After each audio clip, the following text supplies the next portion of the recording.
Cool. Good afternoon. Welcome to the Cisilion Beyond the Tech podcast. So I'm Matt Pennell, one of the sales managers here. I've been here for about 5 months now, and I've been tasked with building out a new sales team. I'm joined today by a couple of my esteemed colleagues. So I've got Luke Hemmings and Kelvin Ball. If you guys could give yourself a quick introduction. Yeah. You go first, Luke? Yeah, of course. I'm Luke Hemmings. I'm one of the account directors here. I've been here for about 3 years, in the industry for about 13, 14 years, I think. Perfect. Cool. My name's Kelvin Ball. I'm the head of talent here, so I look after all our recruitment, responsible for that. Been here just over 4 years now.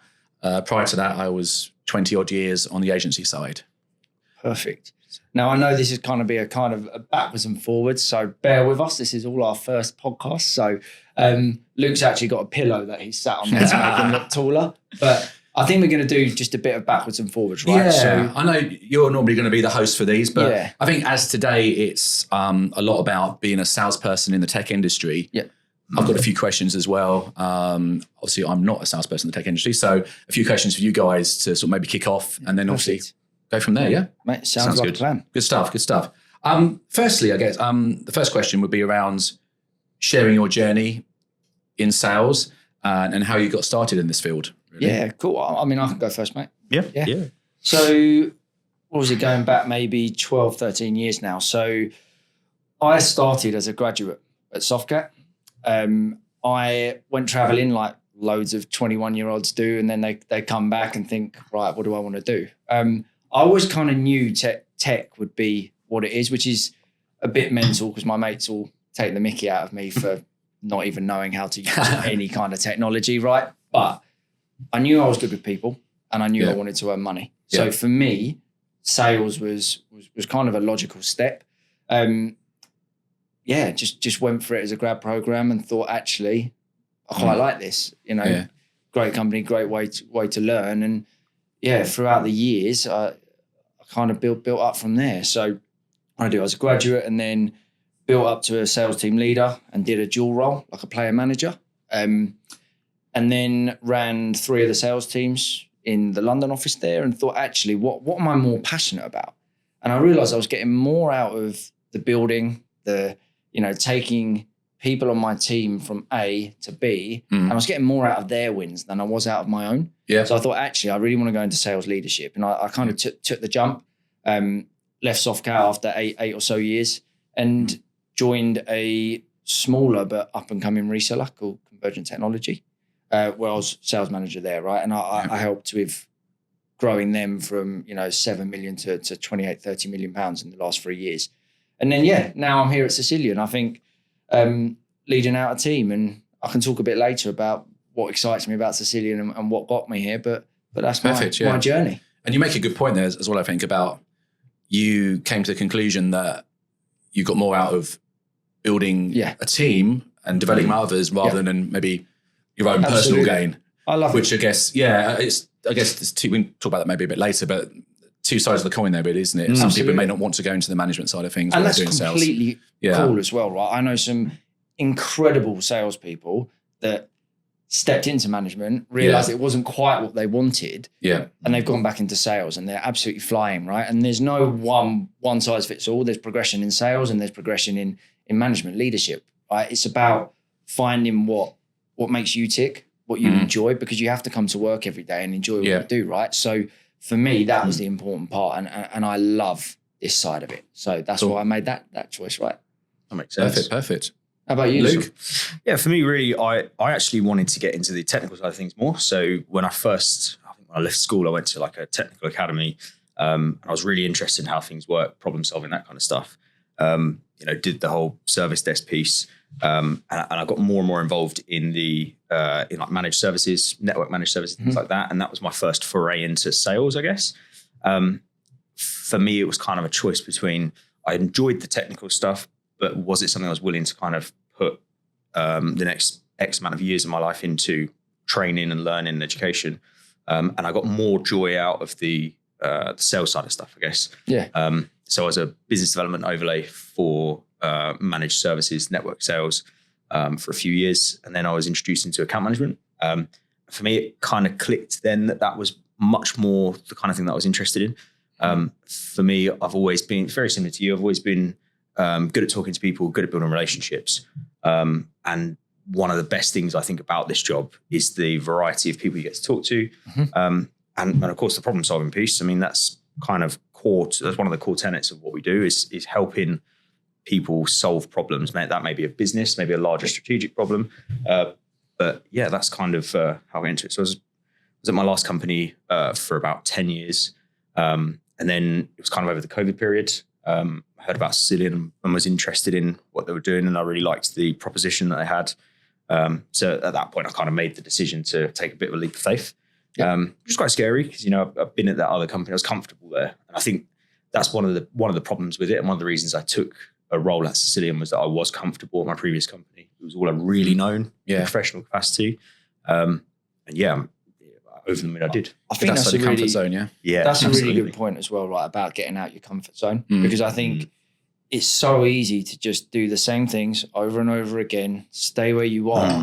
But I genuinely think the best things happen when you're out of your comfort zone. Absolutely. That's how you grow. That's when you take risks and things that make you uncomfortable. Only good things really can happen from it eventually. It might feel lessons. Lessons as well, right? As long as you're learning from them and, you know, not afraid to take that jump. I think that's important. Absolutely. And you've also come from a different background as well, and that you came from a more of a technical background, I guess, and sort of so don't overlay stuff, and then moving into more just pure sales. More sales, you know, I love the technical piece, but for me, sales, it's all about relationships, and that's the thing I enjoy most is speaking to people, meeting people, and helping them solve challenges. So, just on that, right? Obviously, Luke's on my team now.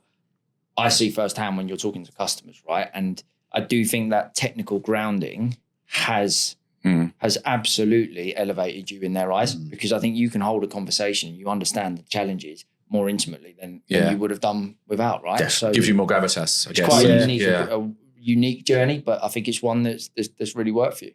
Yeah, for sure. I think it's not an often talks about enough element of being in sales is you don't have to be an expert. You don't have to go configuring switches and things like that. But having a base understanding of how the technologies work and work together and what that does for a business and what problems that solves enables you to have those sort of high level conversations. Couldn't agree more. Absolutely. Thank you. Have there been any key milestones or sort of challenges that you can think of over your career where things have happened and it's taken a left turn sort of thing? Yeah, I think in sales, right, you constantly have to be adapting. You constantly have to be evolving your business because anything can happen at any time, right? You could be doing a good job and a new CIO comes in and brings their partners and wipes you out. Yeah. Right. And, you know, there's challenges with economy, there's challenges with things like Brexit, but I think you can only control what you can control. You can't control other people coming in. Yeah. You can't control what politicians make. So making sure that every day that you're trying to progress yourself is really important. And I can give an example, to be honest, of the biggest challenge of my career, but the one that's had the biggest impact positively on me eventually. Yeah. Often the way, isn't it? I had my first 2-3 years in sales, I think were really successful. I kind of let myself get a bit complacent. Where that's a killer. I sat there, deals were coming in, customers were spending, I had some pipeline, but I took my foot off the gas with looking for new business, right? And all of a sudden, I was almost spending commission before things had come in. And I learned the hard way that actually not qualifying a few things properly or a couple of things outside of my control happened and they weren't there. And all of a sudden I was scrambling for a target that was continually increasing. And I had to really get back to basics, right? And I was grafting for another 9 to 12 months just to catch up with the momentum I'd lost, right? And if I'd just ridden that wave when things were good, it would have, it would have saved me a lot of extra time and stress in doing it. So for me, that was really impactful because I've never let myself take my foot off the gas since. I think it's really important. And it goes back to getting out your comfort zone, right? Sure, yeah. Generally, new business is uncomfortable. Of course, okay, you can make it comfortable and you can control it and you can simplify it. But a lot of salespeople tend to take their foot off the gas with that because things are going well. But yeah, my advice and that milestone for me and challenge was one that, one I've learnt from. Yeah. I guess success and complacency can come hand in hand sometimes, can't it? In a lot of time. It'll affect everyone at some point in their career in sales. I think I'm almost exactly the same situation. And it's very easy as a salesperson in that moment to let yourself be blind to the fact that you're not doing something, the sort of foundational things you should be doing. Yeah. Calling out, making new relationships. And while you won't see an immediate impact for that, exactly as you described, 2 or 3 months' time, that pipeline has dried up. You've not got any new business. You've not got any new opportunities, and then you're back to basics. Yes.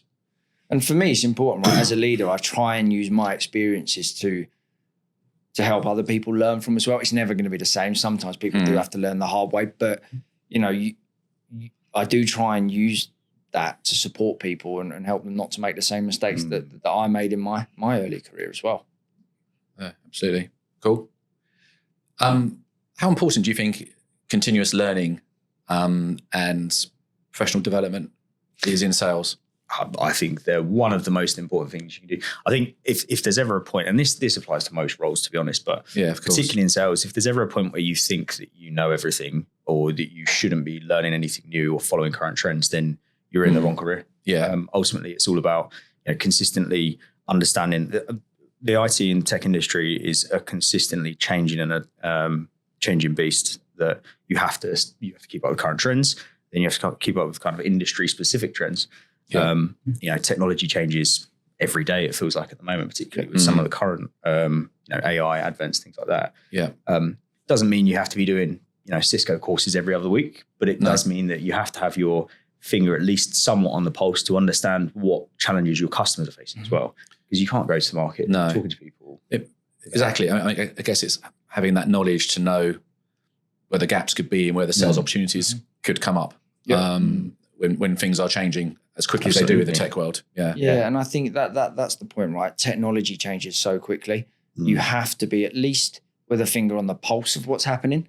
There's always a new buzzword. There's always a new wave. There's always something happening that your customers want to know about, right? And you cannot be transactional anymore. That's not a partnership that works. I think you have to be providing thought leadership to your customers. And whilst they're not expecting you to be the technical person, you have to at least be able to hold a conversation around what you're seeing other people in their industries doing, and really understand the challenges that they're going to be facing. I think it's really important from that perspective. I'm not somebody that reads a lot of personal development books. I know that it works for some people, and I'm somebody that prefers to read little snippets and take things away, do my own thinking, and then just do it. I think my personal opinion is you can waste a lot of time reading books rather than just actually actioning and doing things. Yeah, absolutely. And I think that's most important. But I know for some people that personal development and reading really helps them.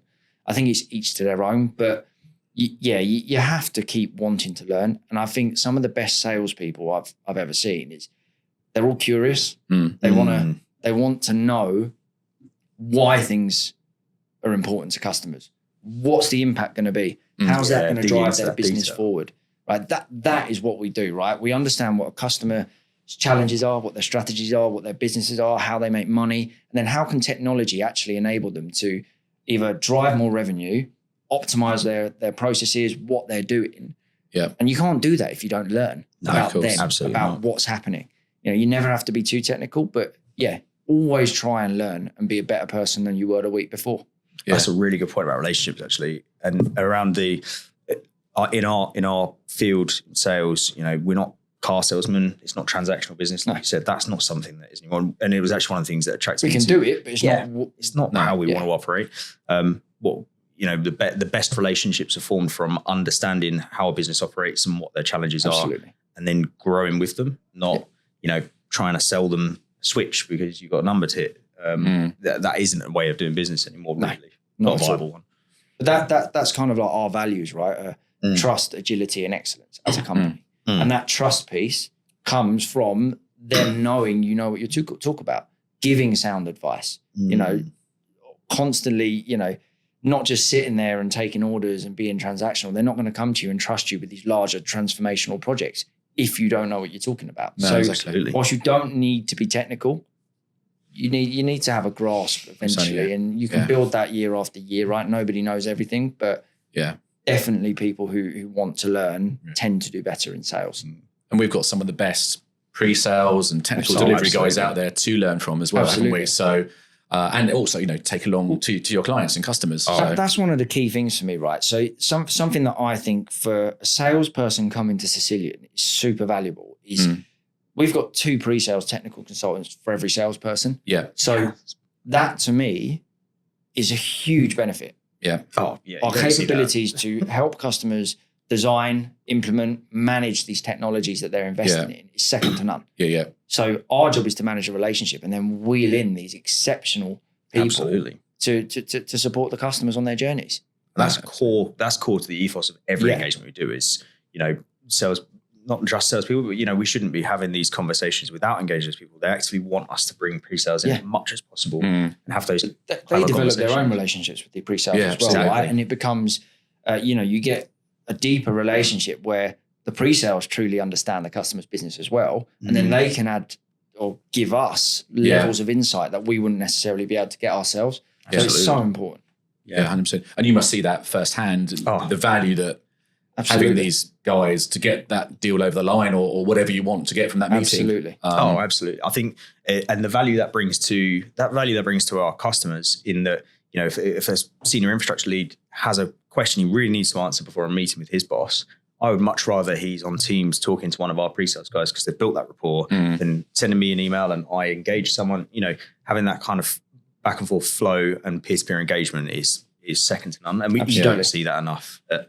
No, it's the whole consultative approach, isn't it, that we have here? It's, You'd be surprised the amount of conversations we have with customers who, they're blown away by what we do. And look, I talked a minute ago about trust, agility, and excellence. That's not our values that we've just made up.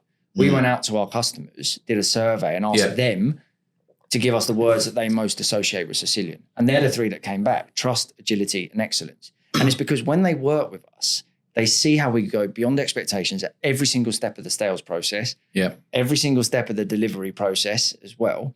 They do want to work with us more because they're not getting that same level of value, that speed of service, that personalized, level of engagement that they want, because they've got their users to support and they need a partner that can do that stuff. Yeah. So it's so important. Yeah. Going back to your previous point, actually, I was on a call this week with one of our clients, and the relationship that one of our pre-sales guys had with the actual client was to none. Really and good. That's what we want, right? And absolutely. And we all share those stories internally, and we collaborate quite a lot as a team and a company because we can all learn from each other, right? So it's really important. Yeah, 100%. Yeah, it's definitely a team effort. I've got project managers that talk to some of my customer contacts more than I do. And they will tell me what's happening, and that's the way it should be, right? Because they're the expert, they're subject matter experts. It's a team effort all the time. Cool. This is a bit of we could talk all day about this question, but what essential skills and qualities do you think are needed to succeed in technical sales? Where do we start? Yeah, I mean, for me, I think, as you said, we could talk all day about it and we could probably list off 1,000 different, qualifications, things like that. But what it really boils down, what sales in this sort of arena boils down to is relationships and building relationships. You've got to be able to talk to people.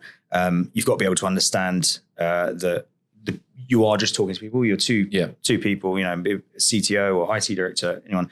It's just another person who's trying to do their job and make their company successful. And my role isn't to sell him things or her things. My role is to help them overcome challenges with a smile, I guess, is the best way. And, build that rapport, because what all of 90% of partner sales boils down to is just having a good relationship with someone and them knowing they can trust you with any challenges that they come across, proving yourself, that kind of stuff.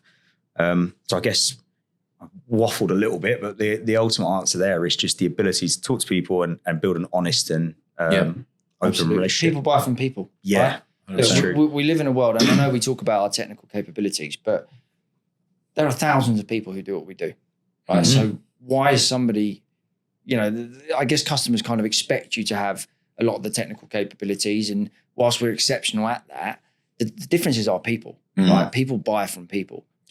if they're talking to them daily, they want to get on with them. They want to know that they can trust them. They want to know that they're there and they're going to help them look good, right? So absolutely relationships. One that I've always found and more recently found actually that is underlooked in a salesperson, I think accountability. Yeah. I think salespeople that can take accountability for what goes well, but also what's not gone well, what they could improve on. Yeah. Right. Whether that's internally with the number that you've got or whether that's to your customer about what you're accountable to delivering. I think that is the game changer. Yeah, we've all worked with people that like to make excuses. It's always somebody else's fault. It's never their fault. And I think we've all been guilty of it at times. Yeah, absolutely. But of course, if I look at what all the best salespeople I've seen have, it's accountability. They own every step of the sales process. They never make excuses. They will always take ownership of what's delivered. And I think critical. That's so important. It's building that trust, isn't it? It's delivering on what you said you're going to do. Which I guess in early stages of a relationship is key to getting the trust started. That's probably the most key time. You have one opportunity to make a first impression with people. Yeah. And if you're not taking ownership of that, there's so much without your control that can go badly, but you have to be accountable. And I think that's what people want to see. Things do go wrong in technology. There's not a single person or company that hasn't got something wrong. Nobody is perfect. But it's how you react to that and make sure you learn from it that's really important. Yeah. So I think accountability is a big one. Look, you've obviously got the usual ones. Resilience, listening, absolutely. You need to be able to listen. You need to be able to talk. But, I think everyone would much rather, in all walks of life, engage with someone that is happy to hold their hand up and say, I messed up, or we messed up, this is how we're going to solve it, this is how we're going to stop it happening again. It's such a critical factor. Yeah, massively. So I'd say accountability is one that I look for in people. Yeah, cool. Okay. What about yourself, Kelvin? It probably leads on to this next sort of point, actually, about sort of what do sales managers and recruiters look for when hiring sort of tech sales roles. It's always hard, isn't it? So it's hard to tell from a CV or a profile if people can be suitable. Obviously, we can look for things like tenure. If someone's jumping around every few months, bit of a red flag. Obviously, people can make mistakes and can go to companies and they can be acquired or bought out, or things are promised and not delivered. So, but I guess if it's consistently over time, potentially a red flag. But I guess it's all about when you're speaking to the person. So it's about 100%. Cultural fit. It's about personality. It's about how do they overcome adversity? How are they going to build their network? All the things you're looking for, which you can only find out by, I think, seeing someone face to face. You can 100%. Speak to them over the phone, get an idea, but until you sort of chat to them face to face, I think it's much harder to tell. But what else is there? How they network, how they're going to cross sell or upsell.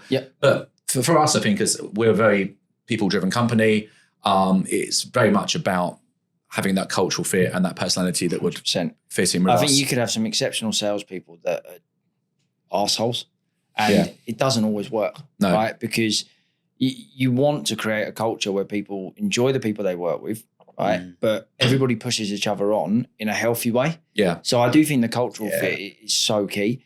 I think when I'm looking to hire, there's a few things I look at, right? So firstly, do they want an easy ride? Do they want to come in and just get given a load of accounts? I'm sure that's the easy route, right? Yeah.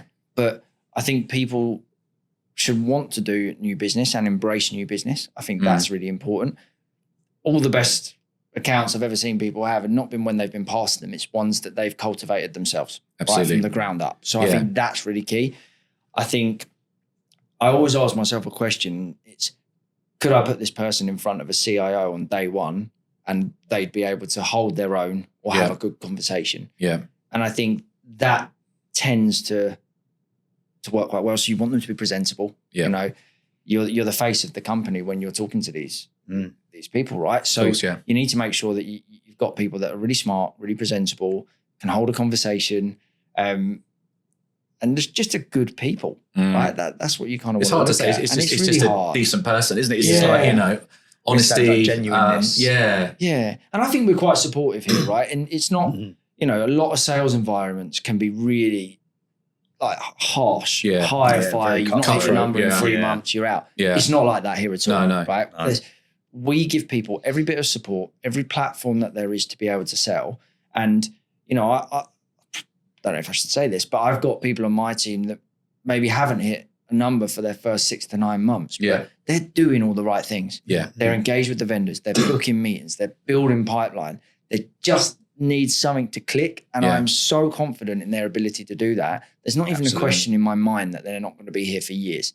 Right. Because we support those people that do the right things and take accountability for that.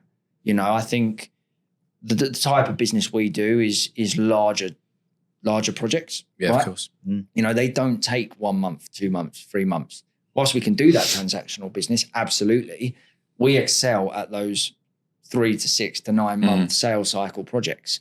And that's not going to happen overnight. So, you know, for me, I'm looking for people that are willing to come in, put the graft in, because the rewards are absolutely exceptional here. And if people are willing to do that graft in that first year, they'll be here for 10 years, 15 years, 20 years, as we've got so many examples of, because the culture's right. They get the support that they need. The remuneration is really strong. And it's just a great environment to be in. So for me, I want people who are willing to put the work in and see the rewards, not people who just want or expect things to be given to them. It's almost, it sounds weird, but that's almost more important than maybe someone that comes in and somehow manages to fluke a deal in the first month, but then sort of sits back and thinks, okay, you know. As a sales leader, I think it's really important to look at the context of that, you know. And I always try and reward people who are doing the right things with leads, with, you know, things like that. But yes, I've seen over my time a lot of salespeople. I've seen some people come in and absolutely kill their first 6 months. Not just here in all my previous companies, but it was a fluke. Right. And then they just drop off a cliff. I've also seen people who have been panicking because they feel like they're so far behind, it's never going to happen. And they are now all some of the best salespeople I know. 10, 15 years later, you know, and they're the people that I look up to. So I think the first 6 months to 12 months is not about results necessarily. It's about the process. It's about behaviours, isn't it? It's behaviours, absolutely. Actions, accountability, as you say. 100%. That really speaks volumes actually about those people that are panicking in the first 6 months actually care about what they're delivering, and they're the people that are going to succeed and deliver a great service to their customers, because the people that fluke it, they're willing to sit back. And sales really isn't a career for someone who wants to have an easy life and sit back Monday to Friday. If it's an easy job, everyone would do it, right? But it's not. It's hard. You're out of your comfort zone. You do like. There's no hiding from it, right? It's a results-based game eventually, right? Overall, and you can't hide from your numbers and what you need to do. But that's where that accountability comes in, right? You know you've got to deliver it. Let's do it. We'll give you every bit of support to get there. Absolutely. Okay. Moving on to, what do you think the current trends and challenges are in the tech sales industry? Do you want me to take that? Yeah, but I mean, I've got some thoughts. I can talk a bit about our world, right? And I think, look, the big one that everybody talks about is always going to be AI. Yeah, right? of course, It always is. And I think AI means different things to different people and companies and organizations. I think a lot of what we do, right, we're not writing our own large language models. We're not doing any of that kind of stuff. But a lot of the technologies that we sell have AI embedded into them. We're huge with Copilot, right, which can provide massive productivity benefits to companies. We use it internally. I'm still trying to get my head around it, but it is a game changer. It's amazing. Luke, I couldn't live without it. Is ridiculous. He's like a whiz kid on it. It's he's building his own. To get some lessons from me, maybe. We're building some cool little apps in the background. And stuff. Oh wow! But I do think there's loads of cool stuff around that, right? So collaboration, meeting spaces. There's really cool AI stuff there. You know, embedded within the networks, and I think that presents a huge opportunity for us as a business, you know, voice, contact center. Some of the AI functionality and capabilities there is huge, right? It's going to provide massive return of investments to companies. So I think AI is always there. And I think as each month or year goes past, that's going to evolve. And what we can do to support that is going to evolve. So it's a really exciting space. I think something that I've noticed a lot more is around optimization around Microsoft. We're obviously a big Microsoft partner. I think ensuring customers aren't wasting money or spend on especially products, technology. AI exactly that, right? Yeah. And there's so many, like we have never not spoken to a customer and been able to save them money on their Azure spend or their M365 licensing. Right. Because it is an ongoing process to manage it efficiently. Making sure that you've got the right controls, the right governance in place to not waste money is huge. So I think customers are trying to do more with less, right? And it is. And we've got a great offering around that. So they're two of the areas that I see. I think security is always massive. Yeah. Like it always is. Everyone's always concerned about that. And going back to AI, that's allowing hackers to do some more advanced stuff, right? So we need to be able to react to that. And I think there's some great security technologies out there that do that too. So I think they're probably some of the trends that I've seen lately. Yeah. Definitely when talking to customers. I think at the moment, if I talk about one more, is probably managed services. There are particular workloads that customers don't have the resource themselves internally to be able to manage. So they want a partner who has expertise within that area to take that on. Yeah, absolutely. So I think I've obviously going to say that because they're all areas that we're talking about day in, day out to people. But those are the areas that I see as the trends at the moment. Okay. I guess I'd probably add to that in security is obviously one of the biggest spaces globally, you know, putting aside things like AI. Obviously AI impacts that, but you then get into the kind of the detail of things like zero trust and, you know, still cloud is still a big, it's something that almost every business has some cloud footprint, but it's, I guess, making offices and spaces more efficient for access, making, you know, the post-COVID return to work varies from company to company, but ultimately there's a lot less footfall in offices. So it's reducing cost, reducing on-prem footprint and things like that, which is, I'd say, is a huge part of a huge factor in the conversations I have. Yeah, interesting. Massively. And sort of leaning on from that, I guess a trend, and maybe not that current, but since COVID, has been working from home. I guess in the past, salespeople would probably be in the office or on a client site 5 days a week. Yep. What impact do you think that's had? I mean, I'll talk about this for days. Yeah. I mean, the hardest one for me is that ultimately sales is the best relationships and the best sales, you know, engagements are face-to-face. People, as you said, I don't think people buy from people. And, you know, technologies like video calls and video conferencing, things like that are great. The challenge is now, at least from a sales perspective, that, you know, you want to be getting in front of your customers in the same way you used to be. You want to be going to meetings, visiting their offices, and it's not just to get out for the day or to see the office, or see the people, but it's to understand their environment. You know, if the HQ of a business is the most important place, and what we're ultimately striving to achieve for them is a great end user experience, I'm not going to get a context to how that works or how their end users are experiencing that space in a video call. And it's even little things like, you know, little side conversations and, you know, general not work related things that build that rapport. I always try to be as genuine and honest as possible with my clients, at least. And those conversations, some of the best conversations and relationships I've had are born from completely not work related stuff. It's hard to get that when you have video calls. Yeah.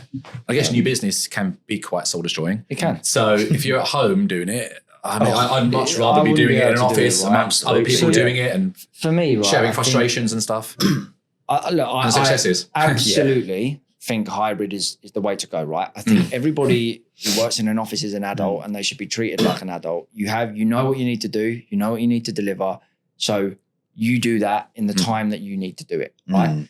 Now, I think there's two things, right? So the first one is we need to be creating a space and an office space where people want to come to work. Yeah. Right. So that's the culture side of thing as well. Plus, you know, being able to conference, having great offices that you're proud to come into and makes you want to work. Yeah. So I think that's a really important point. And that presents a huge opportunity. And it's why we're doing so much in that collaboration space. But I also think you cannot, particularly when you're in the first few years of sales, you cannot replace the benefits of being in an office at home. You just can't. Absolutely. Everything that I have learned has been through listening to somebody more senior than me, talk to a customer. 100%. They just chip in and go, actually, phrase it this way, or did you know about this? Or you see someone and go, I've never actually asked my customer about that. That's a really good point. I'd like to learn more about that. You just ask. Doesn't happen. So your development and your ability to do more is always going to be better in the office. Yeah. Right. Sure. But we need to create a space where people want to come in. Right. And that is all down to the culture you build and the office space that you have. For sure. Yeah. So, yeah. Okay. Cool. How do you feel the sales landscape has evolved with the advent of new technologies and tools? Okay.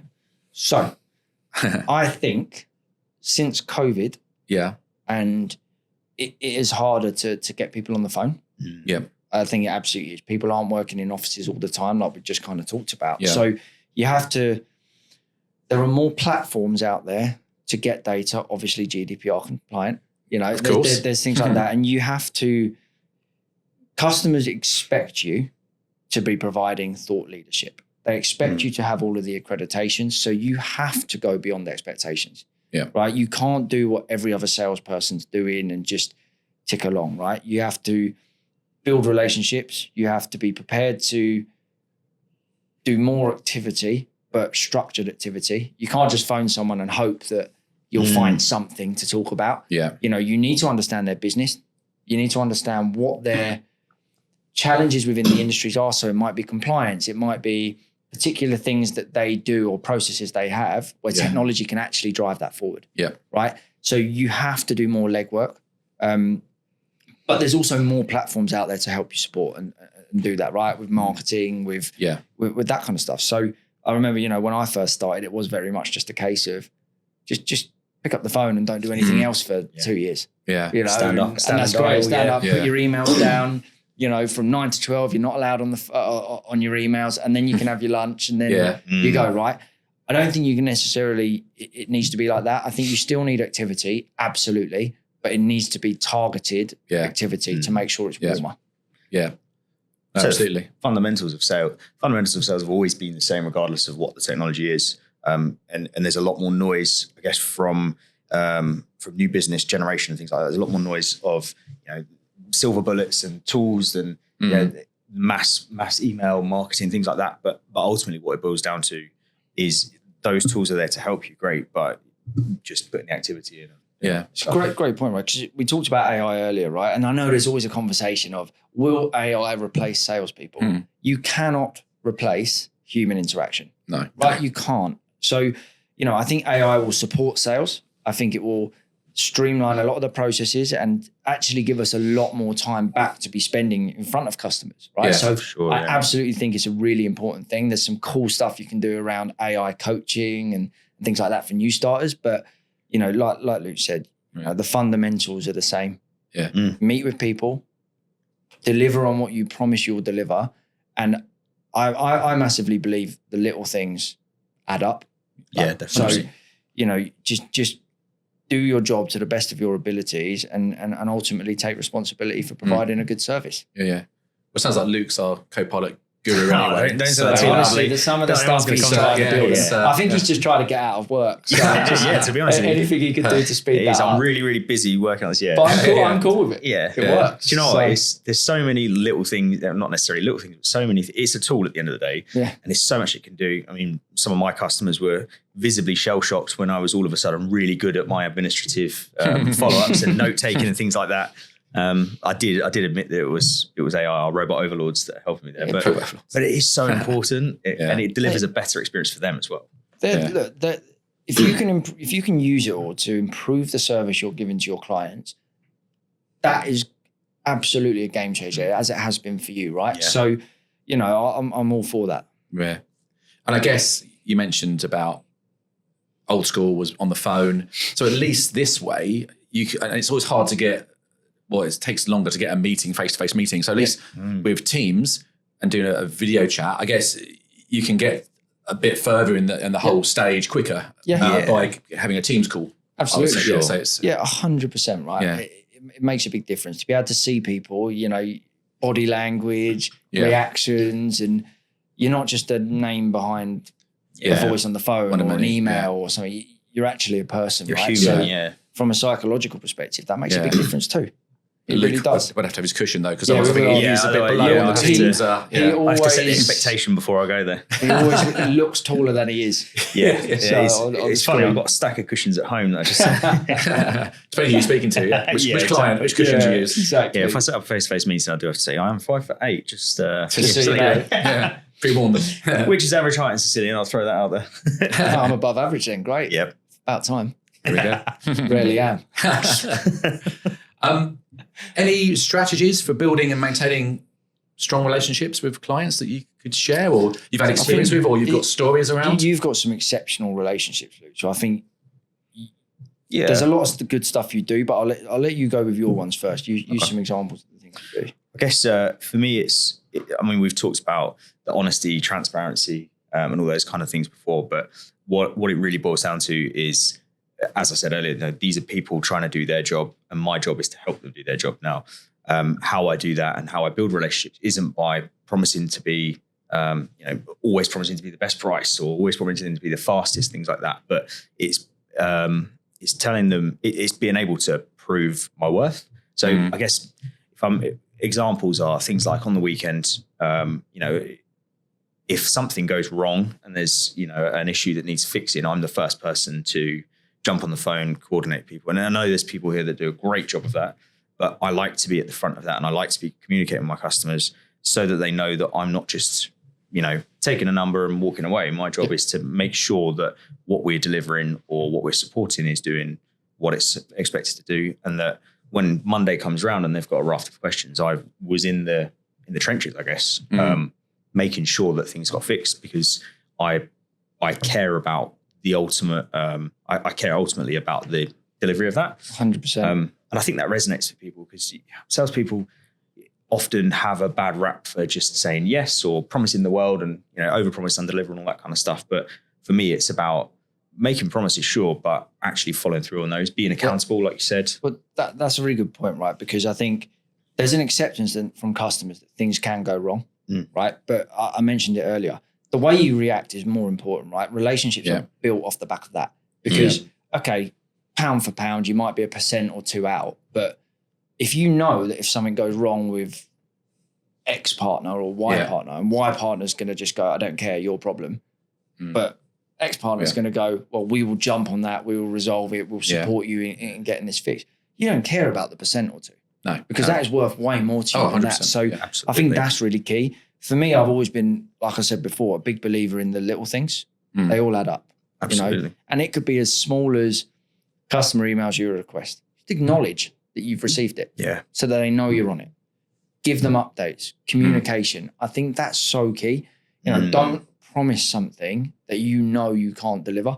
Yeah. So when I talk to customers, I always say it's really important to me, because if I promise them something and do a bad job on it, then guess what? Next time they ask for something that we are really good at, they're not going to believe me. Yeah. No. So, and why would they? Because I've broken that trust. So I think do the little things well, follow up well, be prepared that, sometimes you will have to jump on a call on a Saturday night, like you've had to a few times, to fix things. But that's really important. I think also take customers out, get to know them as people. If you're talking to people every single day, you'd like to think you can build a personal relationship with them. Absolutely. I've got loads of customers over the years that I still talk to now, and our paths might consider them friends. Exactly. They're friends. I've got people on the team who were best men at their customers' weddings in the end and things like that. And that only happens by continually delivering a great service year after year after year, going out for dinners, drinks, coffees, activities, whatever it is,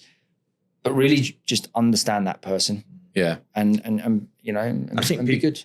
People can smell a mile off or sense a mile off when you're not genuine. Yeah. For me, it's all about transparency and honesty, sure, but being a genuine person, I actively want to learn more about that person, because if we're going to be working together, I want to make sure I'm a right fit for them, but they're a right fit for me. 100%. And it's, I think it's really important what you said as well about it's when things go wrong, it's how we react. So you can all be nicey and nice cool and, have a nice lunch or whatever, but it's when that makes no difference, right? Because if something goes wrong, they're getting pressure from their bosses and the business. And if you're just wiping your hands with it, that relationship's done because they can no longer rely on you and ultimately to have their back. So you have to be on it.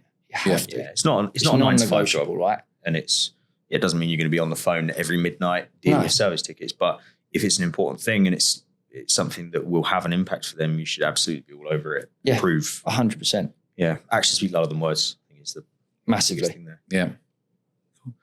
Next one relates to me as well. I can answer this one. I can come in with this. It's just about challenges and best practices for recruiting and retaining top talent. So I guess from my point of view, it's all about the candidate experience for attracting them. So from the initial contact, whether that's an email or phone call, just making sure that every touch point we do what we say we're going to do. We go back with feedback, whether that's negative or positive, just giving the candidate experience, making sure we give the top candidate experience really. Obviously people are going to need a compelling reason to want to leave their job. That could be an acquisition or a change of comms plan, anything like that. So, and obviously we need to give them a compelling reason to join us as well. So those sort of things are really important for me. I don't know about when you're recruiting, Matt, how you feel about sort of what we can do to make sure we're giving ourselves the best possible chance to I think for us, right, if we look at the process that we have, it's really quick and agile. So I think people hate long, dragged out, multi-stage processes. Yeah. We're quite good with that. So we just have that initial 30-minute conversation to make sure it's a good fit for them as well, because it's just as important, right? As sales leaders and recruiters, we've got a responsibility, right? This is people's careers that we're talking about. And if we don't think it's the right fit for them as well, it's not fair for us just to get someone in to fill a seat. No. Like, this is somebody's life that you're talking about and dealing with. So that first call is really important to make sure it's a right fit. Yeah. And then we kind of move on, don't we, to a more formal in-person meeting to get to know people, right? And after that, we're good to go. Yeah. So that sales process is so, so key. Yeah. I think, like you say, people only move because of comms changes. They don't get on with their managers or there's been some sort of big change. Yeah. So for me, it's about getting across why I think Cisilian's an exciting proposition. Yeah. I think salespeople are all money motivated. You should be if you're in sales. So highlighting the remuneration and the benefits that are on offer at Cisilion, which are absolutely exceptional. And then just having a clear plan for them as to how they can be successful. I think that's really key. I think not doing it once you've got them through the door as well, you need to have a really strong onboarding process where people can be confident about what support they're going to get and they can start building towards that what they want to achieve. So I think those are kind of some of the key things. Yeah. I mean, our onboarding gets some very good feedback. Yeah. I think it's very thorough. Yeah, it's very good. Yeah. And it gives, not just in the sales, but gives them an overview of the whole business by speaking to the key stakeholders within, all departments, really. I agree completely, right? And I always think we can get better as well. Just because something's good and we get good feedback, I don't think we should sit there and go, great, let's just keep it the same. Yeah. We're always open to ideas. And when we onboard people, we always go back for feedback from them as well as to what else they would have improved. What have they seen elsewhere that worked really well? Yeah. And if it's something that's a good idea that's going to be a benefit, then we'll just do it. Whilst we're a bigger company now, we are still small enough to be agile and make changes that are going to benefit the business. So I think we're very fluid. I mean, I think we've had on quite a few occasions, we've done the whole interview cycle in 1 week. Really? From first interview on the Monday to offer Friday. Yeah.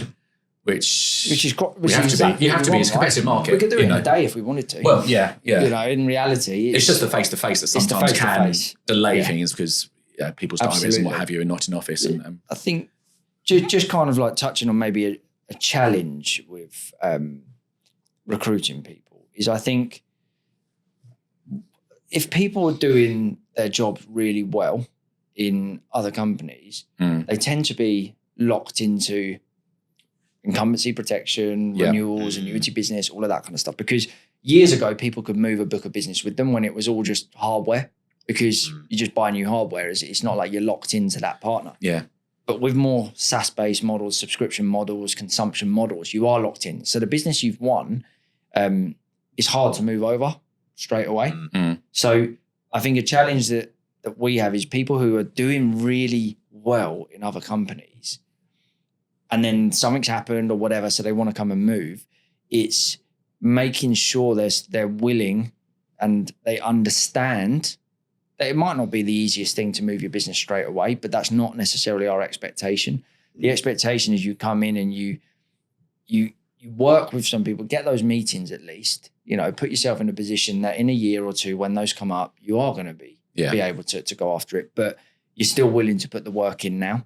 I think that's probably a challenge, and it's fine. It's not for everybody. It might not be for everybody, right? And nobody's forcing anybody to take a job they don't want to or be comfortable with. But I think that's probably a challenge I've seen is maybe people thinking it would be easier to rest on their relationships than it maybe has been. But I think, again, we've got all the support you could possibly want at Cisilion to navigate that challenge for them. Sales management, sales leadership, the technical capabilities, the platforms we have, the marketing team we have, the client experience center. They're all incredible reasons. If I was a salesperson, I'd look at and go, I have no excuse to not go and sell. Well, you're just left to do what we hope you're best at, which is selling, isn't it? Yeah, exactly. Everything else is sort of, there's not too much admin. Correct me if I'm wrong, but not too much of the admin. So you've got great sales support. You've got, as you say, all the pre-sales guys, everything, just letting you do what you guys do best, which is 100%. Out there and speaking to customers. 100%.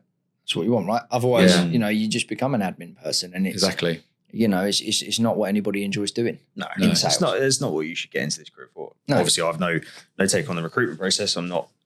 That's that area of the business for me. But from someone who came into Cisilion a couple of years ago, I think that was one of the things that attracted me to Cisilion was the personable approach of obviously the hiring process and things like that. Yeah.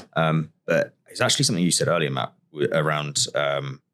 You didn't phrase it exactly this way, but essentially leaving egos at the door. Everyone in there wants you to succeed. Every salesperson from every sales team that you have no engagement with still wants to know who you are and wants to help you and wants you to succeed. There's no, competition is healthy. There's always healthy competition everywhere you go, but it really is like everyone in the business is rooting for you. 100%. We look at it from a holistic point of view that it's you doing well and your colleague doing well is making the company do well. So sales can be a lonely job, right? Exactly. You've got a number to hit yourself, but I think if you can make it less lonely with a culture that encourages team building, you're happy for each other, you want to support and you want to grow.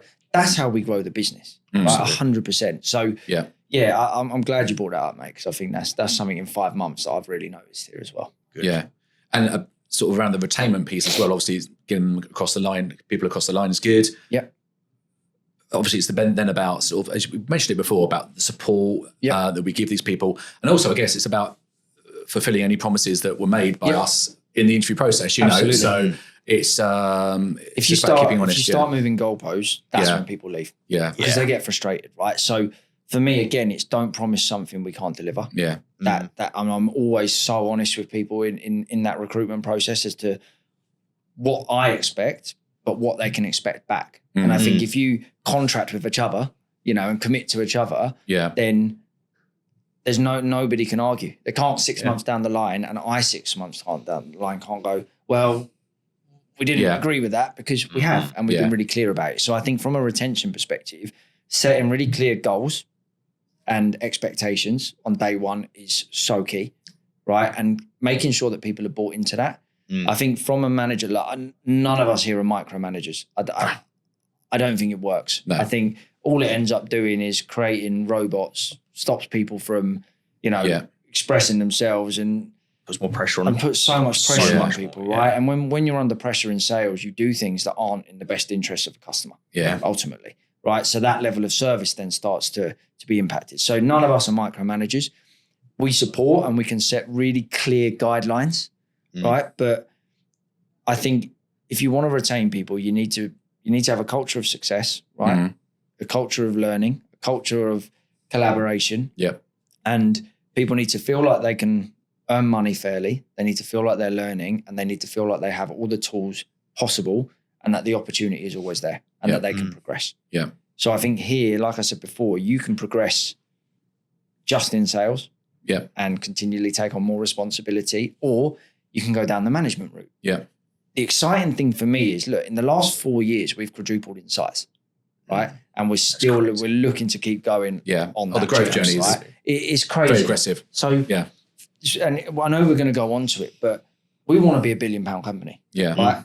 There's no, like, that's now our goal. Yeah. We've hit a lot of our milestones, and how do we get there?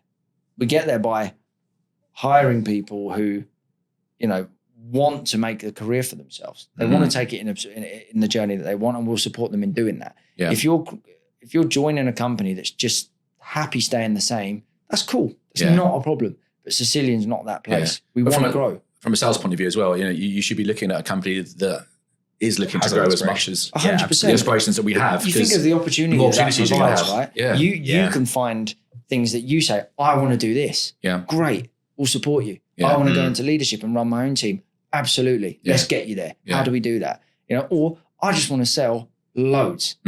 Cool. And loads of money. Sell loads. Yeah. Like it just, if you're in a company that's growing, the opportunity to make a career for yourself is second to none. Yeah. And we tick that box 100%. Yeah. Because obviously we're privately owned. It's privately owned as well. The opportunities we give people, we've had some examples of people that have been, come in, junior salesperson, are now sales managers, you know, and in quite a short period of time as well. So we've had situations, even kind of on the flip side, of people going at Christmas parties after a few drinks to our CEO, oh, I think I'll be really good at this role. Yeah. Cool. Monday morning comes, oh, you know what you said about that? Let's look at that. Yeah. And now they are flying in that role. Yeah. So I think you don't get in that a company in big places, you're you're told what to do. The opportunity is slim. Again, I've worked at places that have 14, 15,000 customers. Yeah. You're a number. Right? Whereas here you have the opportunity to make this your own. Yeah. And to, if I was a salesperson, I'd be looking at it going, right, Cisilion, you've probably got around 200 trading accounts. Well, that probably leaves 50,000 other accounts just in the UK that I can actively target. And I can build a business of my own with the support of Cisilion and the brand behind it and that support. So for me, that's so exciting. And that's all so having, exciting. as a business, having the same level of vendor relationships as those companies that have 15,000 customers. 100%. Absolutely, We can deliver exactly what the large guys can deliver. Yeah. But in a much more agile, personalized way, which is what customers want. Absolutely. They don't want to be just one other number. Yeah. Right? They can be, they want to feel important, and rightly so. For sure. They've all got jobs to do. Yeah. So, So I get quite passionate about that. No, that's the good. opportunity is massive. Right? Absolutely. I love it. So it's and it comes across. I love it, Yeah. I think that's good. That will come across in interviews you have with candidates. I hope so. And it does. 100%. Definitely does. This next sort of point, I think we've almost answered it actually in the last point, but it's about, I guess, both of you, why you chose to work at Cisilion, and then what sets it apart from other companies. I think we probably touched on that quite a bit. But was there any particular reasons why you decided to join Cisilion? I'd come up against Cisilion quite a few times in my career, and they were always a really good outfit. I've lost against them. I've won against them, right? Yeah. But us now. Yeah. Sorry, hang on. Sorry, right? I promise I'm not a spy. But for me, I think hearing the vision of the company and where we want to go, right? And that's exciting. I want to be part of a journey. I said earlier, right? I got into sales leadership because I like building. I like to take things from A to B. And I can absolutely see a clear plan and strategy to do that at Cisilion. I think the brand is great. The offices are pretty incredible. We're sitting here in one room. Yeah, I don't know the if you can blinds see it are on the not showing camera, maybe, but I think everything, as a sales leader, everything that I look for in a company to help my team sell, we have, right? Yeah. And that is what excites me. I think we've hired a lot of senior people from very well respected competition. Yeah. So I think we now have built the foundation and we're just ready to explode, right? And I want to be a part of that. I think anybody who's ambitious and has a bit of drive should want to be a part of that. Yeah. And I'm just really excited about it. Yeah. That's Luke, really anything else from you while you sort of I think, I mean, pretty much everything Matt just said. I think one of the really important things you touched on is that we've built that really strong foundation, because as much as we talk about expansion and things like that, it's no good expanding if you've got terrible foundations. Yeah. Yeah, we've got a really, really great offering. We've got a great set of people. I think one of the standout things for me, as I said earlier, I took a bit of a leap, I guess. I was comfortable in my last organisation, been there for 10 years. So it was a bit of a leap to come here. But one of the things that stood out to me was that whole kind of team ethos and the fact that everyone wants each other to succeed. And what stood out to me more actually since I joined is the fact that it wasn't just a pitch, it wasn't just a line to get me in the door. As I said, actions speak louder than words. That is exactly how it is here. I know that everyone from one of the other sales guys to procurement to sales support all actively want us to succeed collectively. Yeah. And there's no I in team. It's a bit cheesy, but it's true. We are a team that work together across the board. I guess just another thing for me on a more personal level, I think Cisilian's hybrid model and the way they treat people like adults, it really works for my family life. Yeah. I've got a young family, and like just being able to get home and do the bedtime routine by leaving a bit early or just working around that. Yeah. That's been a game changer for my life. Yeah. So that for me is super important, right? And I think whilst the work's there to be done and you're measured on the work that you do rather than, bum sat on a seat from X to Y. And, we have to like that. Treating us like adults. You're treated like an adult, right? Trusted. And I think that was really important for me when I joined. Yeah. My fiance is very happy with the fact that there's a bit more flexibility here. Yeah. It makes a difference. Two crazy boys. We'll give it another 6 months on the bedtimes and you'll be sorry. I got it work later. Sorry, Fran. I'm really busy. It's weird. You come home smelling a beer. Why are you in the office 5 days a week? It's just so busy at the moment. 12 hours. Cool. Yeah. Okay. Well, I think that's from a conversation piece. That's perfect. Me done for my questions. I don't know if there's anything else we want to discuss today. I think that's good. I think from my perspective, just to kind of wrap up, I think if you're a salesperson and you want to earn incredible money, you want to be rewarded for overperforming, that you want to sell, you see the opportunity, you feel like maybe you want to get out of your comfort zone again, then Cisilion is absolutely the place to do that. If you want to be part of something and, just talk to Kelvin, talk to myself, talk to Luke, whoever it is. If you know anyone, you just want even the smallest inkling of what that could look like for you, we're more than happy to have a conversation, right? Just initial conversation. 100%. Yeah. No pressure. No one's going to find out about anything, but we're looking for people on that next phase of our journey, right? We've got to get to 1 billion and we want people who want to be a big part of that. So hopefully that could be you. But no, thank you guys. It's been really good. Thank you both very much. Yeah, Cheers. Appreciate it. Cheers. Have a good day. Cool.